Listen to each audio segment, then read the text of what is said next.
Boa noite, pessoal do terceiro termo noturno. Aqui o professor João Felipe. A gente vai, então, conversar a respeito de alguns aspectos referentes à existência, validade e eficácia do negócio jurídico.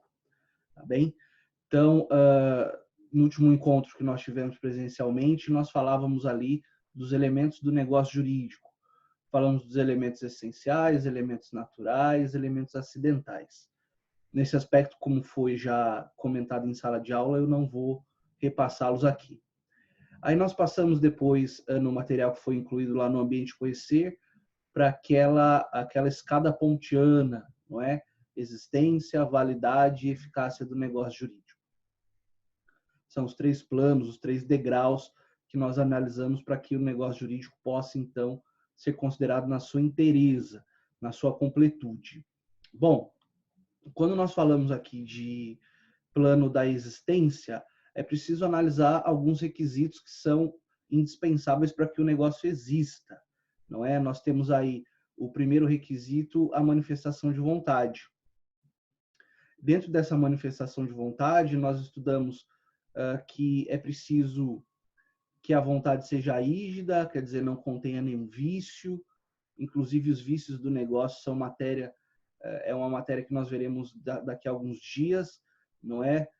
Vícios da vontade, vício social e tudo mais.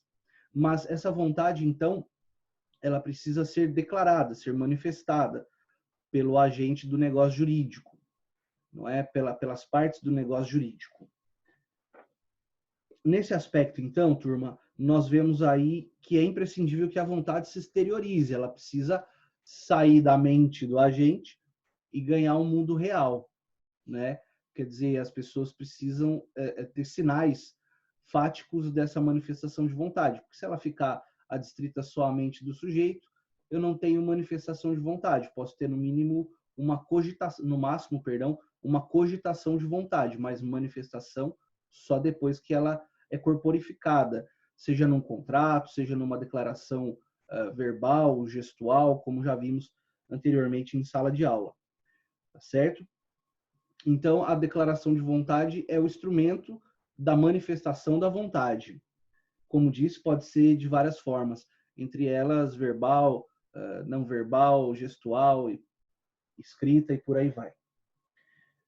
Bom, dentro dessa pequena introdução que estou fazendo, que isso é a matéria que vocês já estudaram no material que está no Ambiente Conhecer, nós temos algumas espécies de declaração de vontade.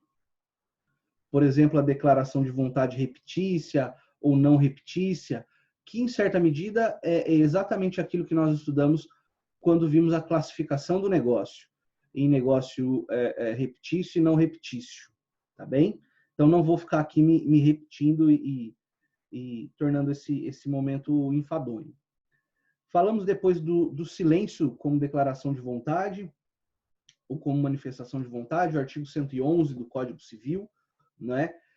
Não vale no direito civil aquela máxima de quem cala consente. Na verdade, a vontade precisa ser manifestada. Não vontade, quer dizer, a ausência de manifestação, significa na inexistência do negócio, na inexistência de um elemento primordial. Portanto, aqui vale aquela máxima a princípio de que do nada nada se cria, tá bem? A não ser, de acordo com o artigo 111, e eu me permito a leitura para vocês, o silêncio importa anuência quando as circunstâncias ou os usos o autorizarem e não for necessária declaração de vontade expressa. Portanto, nós estamos diante aqui de uma situação excepcional, que inclusive é a aplicação do direito costumeiro, não é? De uma visão consuetudinária, os costumes do lugar onde o contrato é celebrado, se permitirem que o silêncio importe manifestação de vontade, tudo bem. Do contrário, é necessário manifestação expressa. Tá bem? Um outro aspecto, então, dentro desse artigo 111, a gente tira algumas lições, não é? Quando a lei confere efeitos ao silêncio, que é o caso, por exemplo, do artigo 539 do Código Civil, não é? Porque se o donatário, dentro do prazo estipulado pelo doador, não manifestar recusa da doação, presume-se que ela foi aceita. Joia? Depois, quando a gente fala um tema que gerou bastante dúvida, né, várias perguntas, a reserva mental do artigo 110. Na verdade, turma, acaba sendo, em breves palavras, uma vontade que o agente do negócio jurídico tem dentro de si, não é na sua mente, mas aquilo que ele manifesta para o mundo real é diferente daquilo que ele tinha em mente. Portanto, a princípio, a reserva mental ela não pode surtir efeitos, porque se ela é desconhecida da outra parte, não pode gerar efeitos com relação àquele que é terceiro de boa fé. Essa reserva mental, turma, ela pode ser de boa fé e de má fé. A reserva mental de boa fé, ela pode ser explicada com um exemplo bem simples, não é? De uma pessoa que vendo um amigo passando por dificuldades e sérias dificuldades financeiras e prometendo, por exemplo, que faria mal a si próprio por conta dessas dificuldades. Então, esse amigo vai lá e adquire um bem dele, não é? No sentido não de que ele precisava daquele bem efetivamente, mas sim no sentido de ajudá-lo nesse momento de dificuldade financeira. Então, essa reserva mental de boa-fé, o direito civil não questiona, não há nenhuma dúvida quanto a isso. No caso da reserva mental de má-fé, aí é que gera problema, porque tem-se a presunção de que aquele que fez a reserva mental está no intuito de prejudicar direito alheio. Portanto, veja, e vou tentar fazer da forma mais simples possível. Se a reserva mental é de má fé e ela não é de conhecimento da outra parte, o artigo 110 do Código Civil estabelece que o negócio jurídico se manterá rígido, usando a linguagem do dispositivo, o negócio jurídico subsiste da exata maneira que foi declarada pelo agente que fez reserva mental. Isso por quê? Para não prejudicar a outra parte que está de boa fé, não é? Então, nesse aspecto, preservando a boa fé e a segurança dos negócios jurídicos, o legislador optou por fazer com que o negócio jurídico, apesar de realizado com reserva mental, de má fé por uma das partes, permaneça nos exatos termos nos quais foi celebrado. Agora, uma outra solução é diversa quando eu tenho uma fé de mais de uma parte. Por exemplo, uma pessoa simula a venda de um bem, quando na verdade fez uma doação a uma terceira pessoa interposta, não é? Então existe ali um conluio entre esses dois, por exemplo, partes A e B, para prejudicar o direito ao crédito de C, que se serviria daquele bem para satisfazer o seu direito de receber algum crédito. Nesse aspecto, então, tendo em conta que existe aí uma fraude, uma intenção clara de prejudicar o direito de crédito do outro, o Código Civil prevê a possibilidade de anulação desse negócio, para que ele seja desconsiderado juridicamente e aquele credor possa, então, se servir desse bem objeto da negociação feita com reserva mental entre o devedor e um terceiro, não é uma interposta pessoa, para então se servir desse bem e se pagar. Tá bem? Então, na verdade, é muito mais simples do que aparenta ser a redação do artigo 110. Falamos, então, dos elementos do plano da existência, desculpa. Aí nós temos a manifestação de vontade, que acabei de dizer, temos a finalidade negocial e, por último, o objeto idôneo. A finalidade negocial também foi objeto já de abordagem em sala de aula, não é, com maior profundidade, no sentido de que a finalidade negocial é a vontade qualificada das partes, voltada para aquisição, extinção, conservação ou modificação de direitos. Tá? Então, nesse aspecto, não é uma vontade qualquer que serve para o plano de existência do negócio. Eu preciso de uma vontade com qualificação, com finalidade negocial. E, por último, a idoneidade do objeto. O objeto, então, precisa ser apto a figurar naquele negócio jurídico. E aqui nós não estamos falando de ilicitude, mas sim de idoneidade. É o objeto poder figurar naquele negócio jurídico específico. Por exemplo, o mútuo. O mútuo é o empréstimo gratuito ou oneroso de coisa móvel fungível. Sempre um bom exemplo é o dinheiro, né? Então, você nunca verá um negócio jurídico que tenha características e a denominação de mútuo que tenha por objeto outra coisa que senão coisa móvel fungível. Porque só a coisa móvel fungível é objeto idôneo para o mútuo, tá bem? Então, é importante colocar nesses termos para que a gente não confunda licitude com idoneidade, tá? Muito bom. Passando depois para o requisito da validade, que seria o segundo degrau da nossa escada pontiana, eu tenho aí o artigo 104, que é a base jurídica, a base legal dos requisitos de validade, e lá o artigo 104 divide os elementos de validade em capacidade do agente, objeto possível, lícito determinado ou determinável, e forma prescrita ou não defesa em lei. Quer dizer, forma prevista em lei ou não proibida por ela.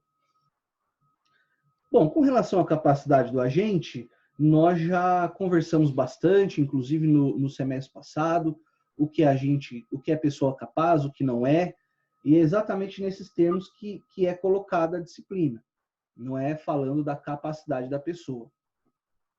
Depois, nós falamos aí da licitude, possibilidade e determinabilidade do objeto, que seria o inciso 2 do artigo 104.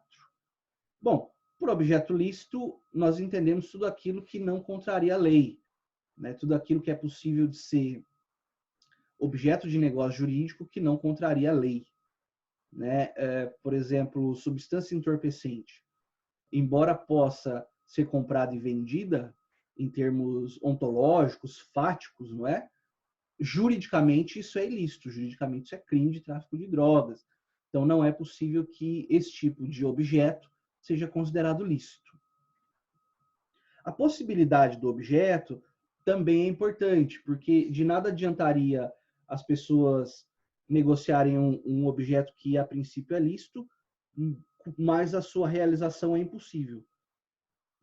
Seja do ponto de vista fático ou jurídico. Quer dizer, o objeto ele precisa ser possível faticamente ou juridicamente, não é? Um exemplo de objeto faticamente impossível. As pessoas, há um tempo atrás, compravam e vendiam lotes no paraíso, no céu. Não é? A princípio, é possível que você, juridicamente falando, compre e venda um lote de terras. Mas, faticamente falando, é impossível que seja no paraíso, ou em Marte, ou na Lua, ou em qualquer lugar desses. Tá bem? Então, isso é uma impossibilidade física. Agora, um exemplo de impossibilidade jurídica seria o caso da herança da pessoa viva. A herança é um bem negociável desde que o autor da herança já esteja falecido, já seja autor da herança, já seja o famoso de cujus. Mas enquanto isso não acontece, é impossível negociar herança de pessoa viva. Portanto, eu tenho uma impossibilidade aí jurídica, tá bem? Embora a herança seja composta, por exemplo, de bens que você possa comprar e vender numa outra situação, em outras circunstâncias, quando eu digo que é herança de pessoa que ainda não faleceu, então, apesar de ser possível faticamente, o ordenamento jurídico impede. Isso é a negociação de herança de pessoa viva é chamada pacta corvina, não é? Expressamente proibida pelo Código Civil, no seu artigo 426. Né? De vez em quando eu vou olhando aqui para o meu roteirinho, para o meu bloquinho, não é? Para que a gente possa ter essa aula com começo, meio e fim, e tudo fique da forma mais organizada possível aí no seu caderno. Por último, nós temos aí, ainda no inciso 2 do artigo 104, a necessidade de que o objeto seja determinável ou determinado. Quer dizer, o objeto determinado é muito mais tranquilo de a gente enxergar, não é? É um automóvel, número de chassi tal, ano tal, modelo, cor e por aí vai.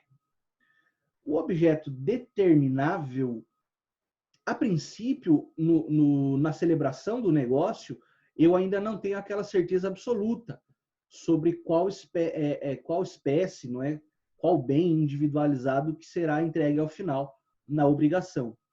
Mas eu já tenho pelo menos a natureza e a quantidade, não é?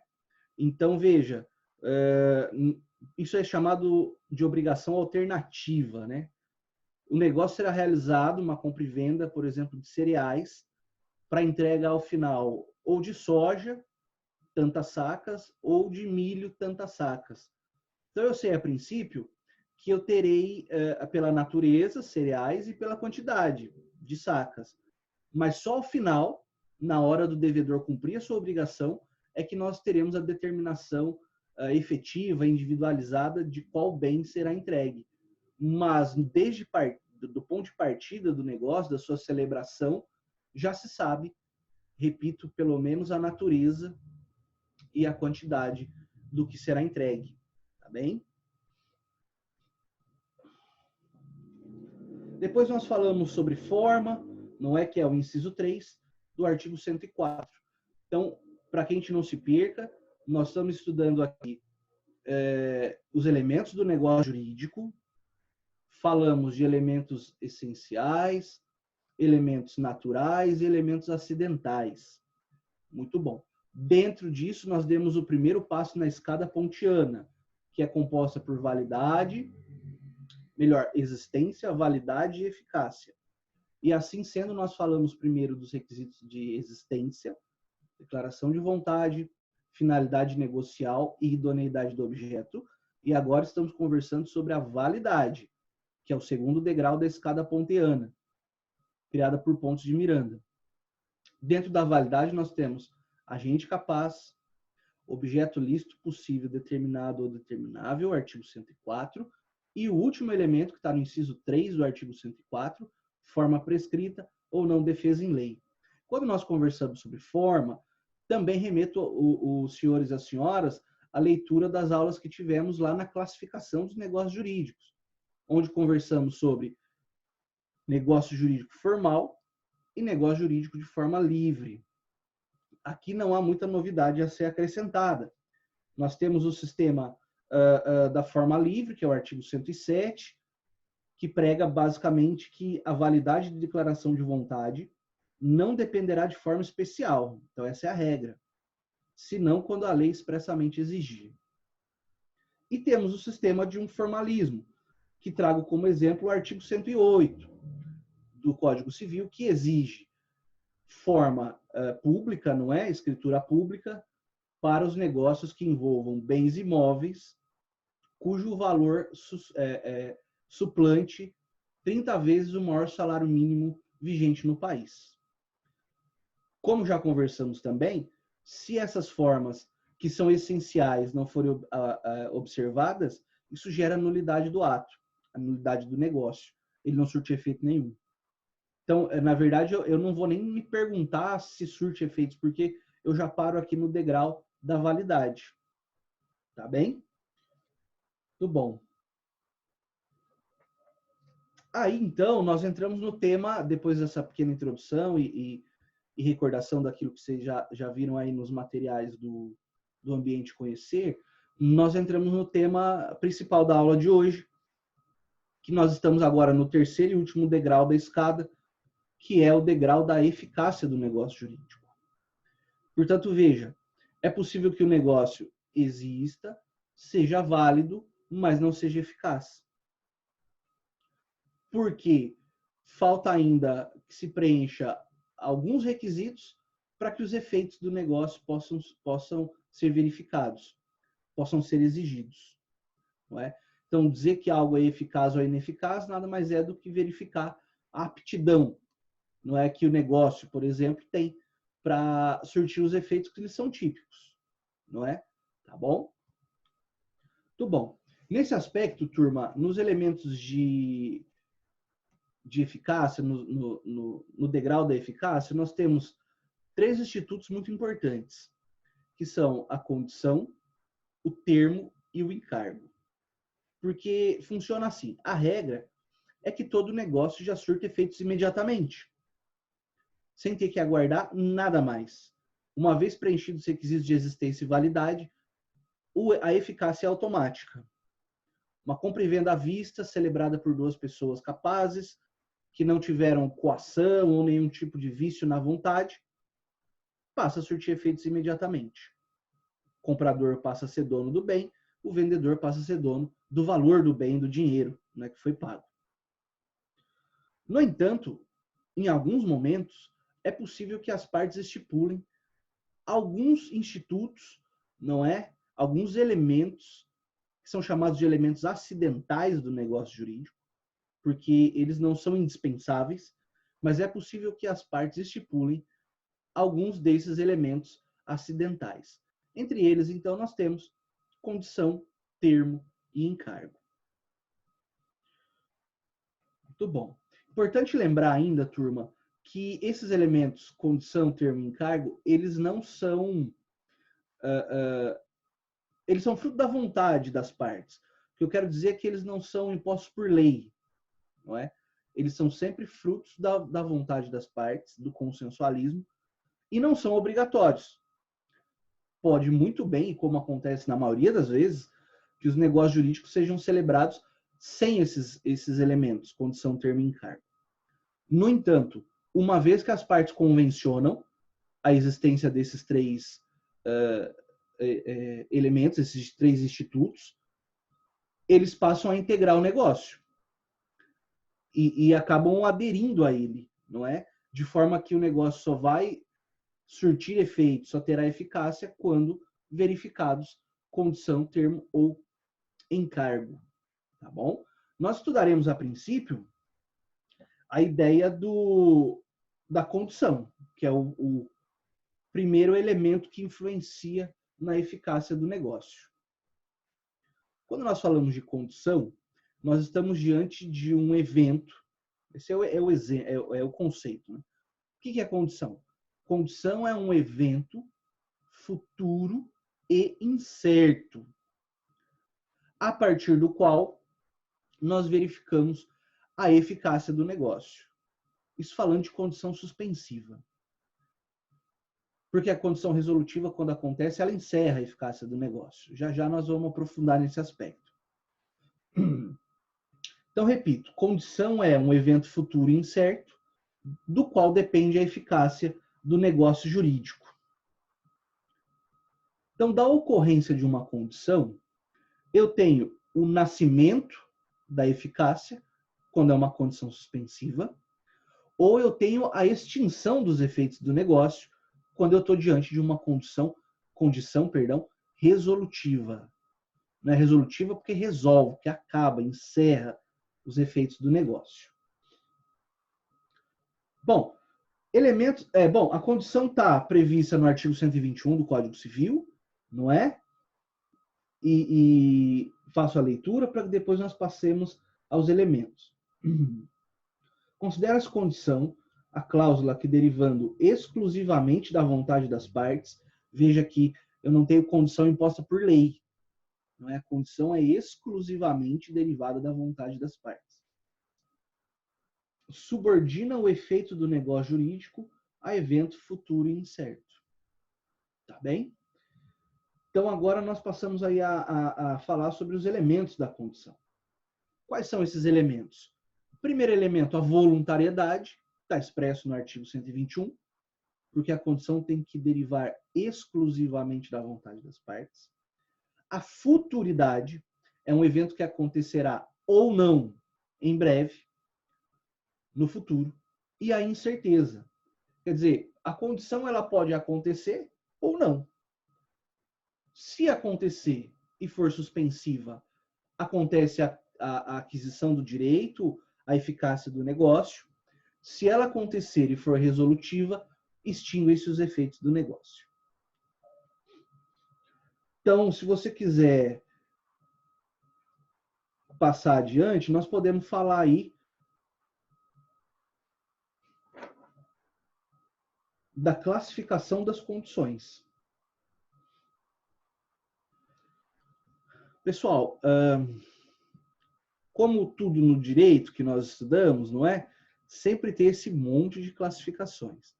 Parece um pouco chatinho, mas é importante para que você no futuro entenda, quando estiver diante de um caso concreto, né, no seu escritório, no seu gabinete, como proceder diante daquela condição que foi aposta, que foi inserida no negócio jurídico.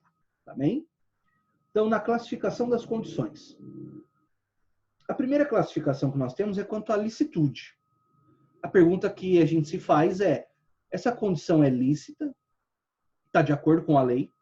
Ou ela é ilícita, afronta o ordenamento jurídico? Basicamente isso que nós nos perguntaremos. Como é intuitivo, as condições lícitas estão de acordo com o ordenamento jurídico. Não afrontam em nada. Não é? Até porque o artigo 122 do Código Civil, primeira parte, estabelece assim, ó: são lícitas em geral todas as condições não contrárias à lei, à ordem pública ou aos bons costumes. Então você veja que, na verdade, aqui, essa licitude, ela é muito mais referente ao ordenamento jurídico como um todo, do que uma aproximação muito grande de lei em sentido estrito.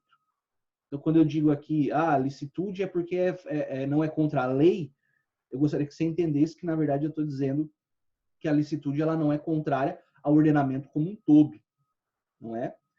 Para que a gente não tenha uma visão legalista que pode nos levar a equívoco. Por outro lado, nós temos as condições ilícitas. Contrário senso, no raciocínio inverso, não é? São todas aquelas que atentam contra proibição expressa ou implícita do ordenamento jurídico, não é? E aqui ordenamento jurídico, lei, princípios, no nosso caso específico, moral e bons costumes. Então, uma condição imoral, ela acaba sendo crivada, não é, do defeito aí da ilicitude. Tá bem? Muito bom. O Código Civil proíbe expressamente no artigo 122 e 123 algumas situações bastante pontuais e bastante importantes. Não é? As condições que privarem de todo o efeito o negócio jurídico. Ora, como é que é possível uma condição suspensiva? Que quando eu atinjo, o negócio jurídico perde efeito. Quer dizer, ele já não surtia efeitos por conta da condição. E daí, quando essa condição é implementada, ele deixa também de perder efeitos, de surtir efeitos, desculpa. Isso é chamado de condição perplexa. Tá bem? O segundo caso, as que sujeitarem ao puro arbítrio de uma das partes, que são aquelas puramente potestativas, falarei mais detalhadamente delas daqui a pouco. Mas é, por exemplo, uma condição assim, dar-te-ei 5.000 reais quando eu quiser. Isso não é doação, não é juridicamente falando, isso acaba não tendo efeitos nenhum, porque essa condição ela relega a pura vontade de uma das partes a finalização, a concretização do negócio. Então isso é proibido, não é, para que uma parte não se torne escrava da outra. Aquelas que são física ou juridicamente impossíveis, não é? Nós falaremos também aqui daqui a pouco no item 3. E aquelas que são incompreensíveis ou contraditórias, quer dizer, geram dúvida, são tão mal escritas que é difícil distinguir o que está escrito ali naquela condição. Maravilha? Então, beleza. Falemos agora, então, da segunda classificação, quanto ao modo de atuação. Então, aqui eu peço bastante atenção tua, porque o entendimento de condição suspensiva e resolutiva, que é a matéria do momento, se influencia no seu estudo futuro de direito tributário, por exemplo. Não é? A suspensividade ou a resolutividade da condição, ela se espraia para outras áreas do direito. Tá bem? Então, veja, quanto ao modo de atuação, eu tenho primeiro a condição suspensiva, que, como o nome é intuitivo e nos ajuda, ela suspende a eficácia do negócio jurídico. Então, veja, e o campo da doação aqui, do negócio jurídico doação, é bastante fértil para os nossos exemplos. Né? Então, quando digo, eu vou te dar X mil reais, desde que você complete determinada tarefa, um exemplo mais concreto, desde que você se forme no curso de Direito, sem nenhuma dependência, sem nenhum exame, não é? E com laurea acadêmica. Essa é a condição. Se você quer os X mil reais, você precisa implementar. É claro, turma, que isso tudo deve ser colocado no papel, num contrato, não é? Para que tenha força, inclusive, executiva no futuro. Então, veja, enquanto o donatário, o beneficiário da doação, não cumprir essa condição, ele não adquiriu direito algum com relação a aqueles tantos mil reais que foram prometidos. O que ele tem aí é um direito eventual, não é? Esse direito pode chegar a ser concretizado, desde que esse evento futuro e incerto ocorra. Então, a colação de grau é um evento futuro? É um evento futuro. A colação de grau é um evento incerto? Também. Porque pode ser que durante o curso esse aluno beneficiário ele perceba que direito não é a praia dele, não é? Que ele vai, por exemplo, fazer uma outra faculdade e assim vai, tá bem? Então é importante que você entenda, que está lá no artigo 125 do Código Civil, que a condição suspensiva, como o próprio nome diz, suspende, impede por um tempo a eficácia plena desse negócio jurídico, que só virá se esse evento futuro incerto ocorrer. Tá bem? Alguns doutrinadores citam também, por exemplo, a doação para o nascituro. Ora, o nascituro só vai ser titular desse direito que foi doado, por exemplo, uma casa, um apartamento, uma poupança com tantos reais na conta, desde que aconteça um evento futuro incerto. Qual é o evento futuro incerto? Seu nascimento com vida. Tá bem? Então, o artigo 125 estabelece assim, ó, subordinando-se a eficácia do negócio jurídico à condição suspensiva, enquanto a condição suspensiva, não se verificar, não se terá adquirido o direito a que ele visa. Portanto, é um direito que está no horizonte. E a pessoa, o beneficiário, vai caminhando em direção a ele. Mas esse caminhar, como disse, é para um evento futuro e incerto, que pode concretizar-se ou não. Por outro lado, nós temos a condição resolutiva. Nós estamos falando aqui quanto ao modo de atuação da condição. A resolutiva é aquela que, uma vez verificada, extingue os efeitos do negócio jurídico. Portanto, diferente da suspensiva, na condição resolutiva, desde logo, desde a celebração, a parte já adquiriu o direito. Ficando essa aquisição condicionada a um evento futuro incerto, que, se caso acontecer, retira o direito do beneficiário. Então, são dois lados de uma moeda, porque na condição suspensiva, enquanto não acontece o evento futuro incerto, a parte não adquire o direito, e na condição resolutiva, quando acontece o evento futuro incerto, a parte perde o direito já recebido, já adquirido de antemão. Tá bem? Então, é importante entender essa dinâmica. E daí nós estamos no artigo 128 do Código Civil. Primeira parte. Sobrevindo à condição resolutiva, extingue-se para todos os efeitos o direito a que ela se opõe. Então, é um artigo bastante claro, não é? Que explica para nós, estabelece que, verificada a condição resolutiva, o direito a ela correspondente é extinto. Depois veio quanto à possibilidade, que é a terceira classificação, não é? Quanto à possibilidade, pode ser também possível ou impossível. Lembrando que essa ideia de possibilidade física e possibilidade jurídica tem que estar presentes.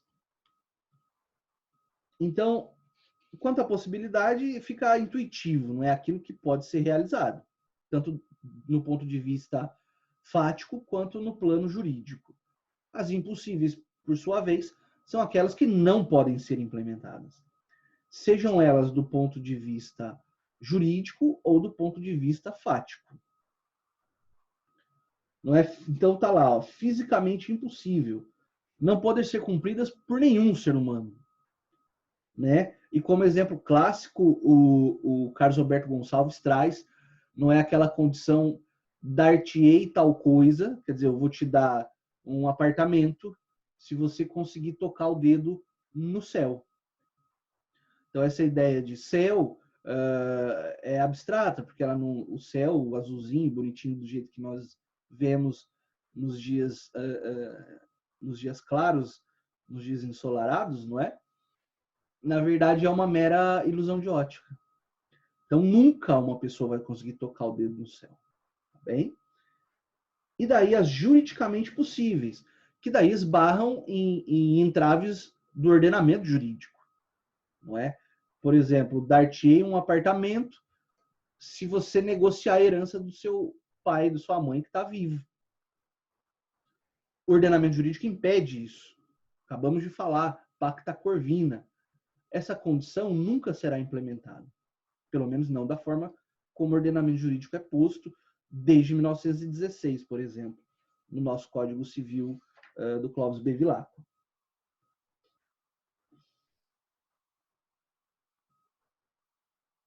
Agora, é importante que nós consigamos cotejar a impossibilidade ou a ilicitude, não é, que daqui a pouco a gente fala também,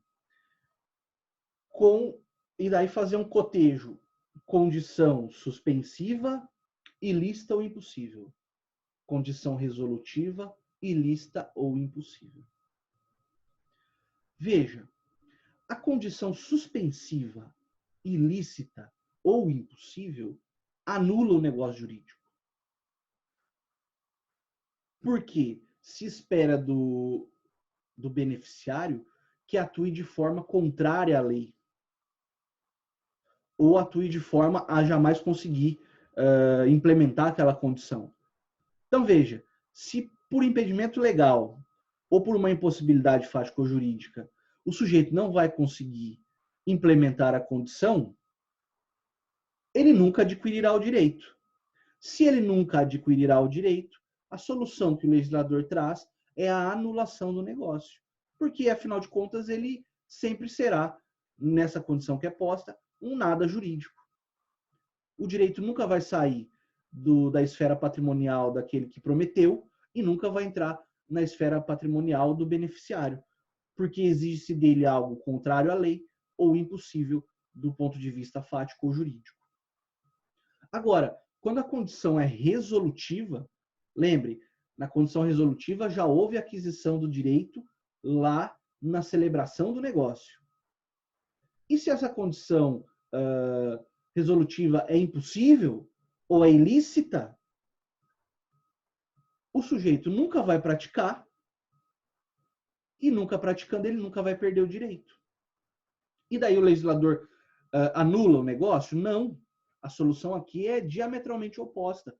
Aqui o legislador dá uma solução muito mais razoável. Ele diz, veja, se o sujeito nunca vai praticar essa condição, nunca vai implementar a condição, seja porque ela é ilícita ou porque ela é impossível, ele nunca vai perder o direito que ele já adquiriu. Assim sendo, nós vamos considerar a condição resolutiva, ilícita ou impossível, como não escrita. Eu pego aquele pedaço do contrato e rasgo, descarto, jogo fora, passo uma borracha nele. É como se aquela condição jamais tivesse sido escrita naquele negócio jurídico. Então, de novo, se a condição é suspensiva, impossível ou ilícita, a solução jurídica é anular o negócio. Se a condição, por outro lado, é resolutiva, impossível ou ilícita, a solução jurídica é considerá-la, a condição resolutiva, impossível ou ilícita, como não escrita, como não existente. Tá bem? Então, você vê no artigo 123, né? Ó, invalidam os negócios jurídicos que lhes são subordinados. As condições física ou juridicamente impossíveis quando suspensivas. É literal, não é? Está lá colocado pelo legislador. Toda vez que uma condição, e eu prometo que eu vou repetir a última vez, né, para não ficar chato, mas toda vez que uma condição é suspensiva, ilícita ou impossível, a solução jurídica é a anulação do negócio. Toda vez que uma condição é resolutiva, ilícita ou impossível, a solução jurídica é considerar essa condição como não escrita, como nunca tendo feito parte do negócio. Muito bom. Depois, na quarta classificação, então, repito, nós estamos aqui vendo classificações das condições. Quanto à fonte. Então, elas são causais, não é? Que dependem do mero acaso, do mero fortuito, daquilo que não está sob controle de nenhum de nós. Por exemplo, eu te darei R$20 se chover amanhã até o meio-dia. Tá bem? Então, essas são causais. Depois nós temos as potestativas. A potestativa, ela decorre da vontade ou do poder, não é? Potestade tem uma relação de poder aí, de império, não é? Então, as potestativas decorrem da vontade ou do poder de uma das partes. Tá bem? E daí as potestativas se subdividem em puramente potestativas e meramente potestativas. Bom, as condições puramente potestativas são consideradas ilícitas, porque elas subordinam a realização do negócio, a concretização do negócio, à pura vontade de uma das partes. Então, é aquele exemplo que demos agora há pouco. Te darei R$50 quando eu quiser. Isso é considerado ilícito para o Código Civil e também permite a anulação do negócio. Porque, veja, quando se subordina à vontade exclusiva de uma das partes e a outra não pode fazer nada a respeito, penso eu que a solução que deve ser dada é a anulação mesmo, pelo mesmo motivo que a condição suspensiva ilícita ou impossível.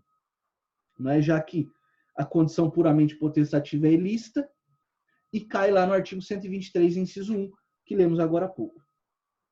Agora, eu tenho, por outro lado, uma que é aceita pelo direito e é muito comum, comum dentro do universo das condições, não é? Que são as condições simplesmente ou meramente potestativas. Nessas, então, além da vontade de uma das partes de incluir a condição, eu tenho uma atitude que pode ser controlada, que pode ser realizada ou não pela outra parte, que é a beneficiária e quem deve cumprir a condição. Então, se dissesse, te darei um apartamento, se você for até a Austrália, é algo que a princípio está dentro da esfera de atuação do beneficiário. E ele pode decidir ir até lá e ganhar um apartamento ou não. Tá bem? Essas são as principais, não é? As causais e as potestativas. Puramente potestativas, ilícitas, e as simplesmente ou meramente potestativas, lícitas e aceitas pelo ordenamento jurídico. Para que nós, então, ganhemos tempo e não estenda muito a aula, eu vou direto já para o último ponto, que é a pendência, implemento ou frustração da condição. Aqui é bastante simples também, a gente termina rapidinho. Eu só vou chamar a atenção para a frustração da condição, mas vamos lá. Bom, a condição ela pode estar em 3 estados. Num estado pendente, quando ainda ela não se concretizou, esse evento ainda é futuro e incerto. Tá? Então, aquele aluno que precisa terminar o curso com laurea acadêmica, ele está ainda no desenvolvimento do curso. Ele está ainda no seu caminhar acadêmico e não conseguiu implementar a condição ainda. Então, ela está pendente, está aguardando. Depois eu tenho a condição implementada ou condição verificada, é quando, então, aquele evento futuro incerto, aposto, como condição, foi verificado. No nosso exemplo do estudante, ele colou grau com laurea acadêmica. Adquiriu o direito. Tá bem? E aí pode surgir uma dúvida. Professor, mas e se o donatário, aquele que prometeu a doação, não quiser fazer agora a doação quando a outra parte implementou a condição? Daí a importância disso estar corporificado num contrato. Porque daí é simples, você pega esse contrato e executa. Ele não quer, mas o juiz vai suprir a vontade dele e vai fazer com que o negócio seja celebrado e o direito efetivamente adquirido. E por último, eu tenho a condição frustrada. A condição frustrada é aquela que não realizou-se, não é? Nesse aspecto, se ela é frustrada e suspensiva, por exemplo, não houve aquisição do direito. Se ela é frustrada e resolutiva, não houve a extinção do direito.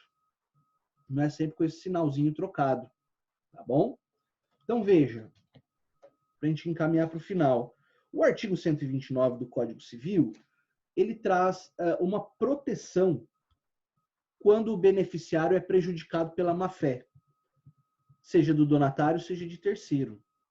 Quando ele estabelece o seguinte: reputa-se verificada, quanto aos efeitos jurídicos, a condição cujo implemento for maliciosamente obstado pela parte a quem desfavorecer, considerando-se, ao contrário, não verificada, a condição maliciosamente levada a efeito por aquele a quem aproveite seu implemento. Nesse dispositivo, você vê nitidamente a presença de uma menção à condição suspensiva e uma menção à condição resolutiva. Então, exemplo, para que a gente possa finalizar e entender bem esse tema.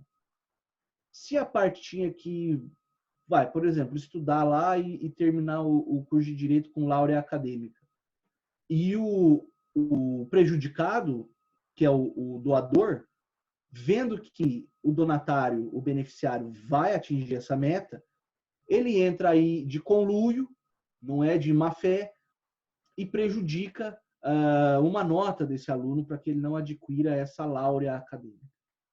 Claro, turma, tudo depende de prova. Mas uma vez provado que houve essa má fé, aquela nota pode ser desprezada, porque ela é oriunda de uma malícia, de uma atuação contrária ao direito pelo doador. Então, aquela nota é desconsiderada e considera-se que o aluno atingiu a condição que lhe foi imposta. Por outro lado, se eu estou falando de uma condição resolutiva, lembra que não pode acontecer, porque se ela acontecer, a parte perde o direito. E daí, por má fé também, o doador, não é, vai lá e simula, prejudica, como se aquela condição que não poderia ocorrer tivesse acontecido. Então, o juiz, de acordo com esse artigo, o ordenamento, pode desprezar aquele fato e considerá-lo como não ocorrido juridicamente, embora tenha acontecido de fato. E assim sendo, eu conservo tanto a aquisição na condição suspensiva, quanto a não extinção na condição resolutiva. Pessoal, eu fiz de forma bastante resumida, nós vamos já para 50 minutos de aula. Eu espero ter podido ajudar vocês a entender melhor esses tópicos, mas nada impede que nós continuemos aí no nosso Tirar Dúvidas, não é? Marcaremos também encontros ao vivo, para que nós possamos juntos estudar, tirar as dúvidas e resolver qualquer pendência que tenha com relação a esse assunto. Eu, na semana que vem, já vou lançar um novo material na terça-feira de novo, e aí nós vamos conversando, tá bem? Espero que tenham gostado, espero que tenha ajudado. Um abraço, bons estudos e até a próxima.